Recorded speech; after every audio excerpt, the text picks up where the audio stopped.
সাবেক আইজিপি বেনজির আহমেদকে 23 জুন আবারও তলব করেছে দুর্নীতি দমন কমিশন দুদক। আজ শুনানিতে হাজির না হয় এই সিদ্ধান্ত নিয়েছে কমিশন। দুদকের নোটিশে সাড়া না দিলে তার বিরুদ্ধে আইনি ব্যবস্থা নেবে সংস্থাটি। এদিকে বেনজিরের জব্দ করা সব সম্পত্তি দেখভালের জন্য তত্ত্বাবধায়ক নিয়োগের আবেদন মঞ্জুর করেছে আদালত। রিপোর্ট করছেন মাহবুব কবির চপল। একমাত্র ওয়ালটন এসি দিচ্ছে 1 বছরের রিপ্লেসমেন্ট গ্যারান্টি এবং কম্প্রেসারের 10 বছরের গ্যারান্টি।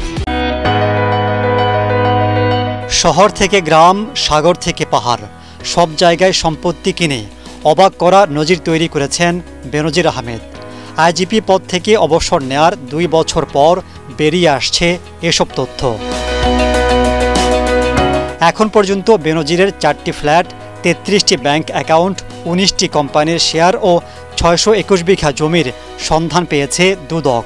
এসব দেখভালের জন্য তত্ত্বাবধায়ক নিয়োগের আবেদন করে কমিশন, তা মঞ্জুর করে আদালত।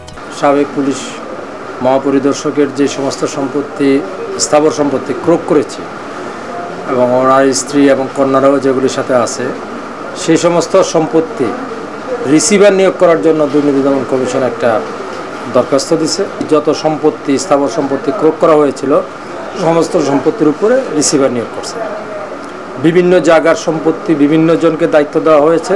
এগুলি কেউ টাকা উত্তোলন করে নিয়ে যেতে পারে। আহ্বান দুদক অনুসন্ধান নথি খোলার আগে যদি উনি টাকা নিয়ে যায়, তাহলে তখন তো দুদকের কোনো ব্যবস্থা নেওয়ার কোনো সুযোগ ছিল না। এদিকে 6 জুন দুদকে হাজির হবার কথা ছিল বেনজির আহমেদের, কিন্তু তিনি আসেননি, সময় বাড়ানোর আবেদনও করেননি। তারপরও স্বপ্রণোদিত হয়ে তাকে আবারও হাজির হতে 17 দিন সময় দিয়েছে কমিশন।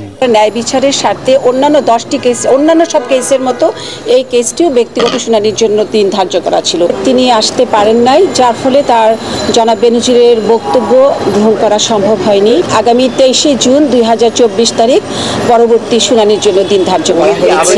9 জুন তার স্ত্রী কন্যাদেরও দুদকে তলব করা হয়েছে, তবে তারা আসবেন কিনা তা জানাতে পারেননি দুদক সচিব। ধন্যবাদ। পরে জানাবো। মাহবুব কবির চপল, ATN বাংলা, ঢাকা।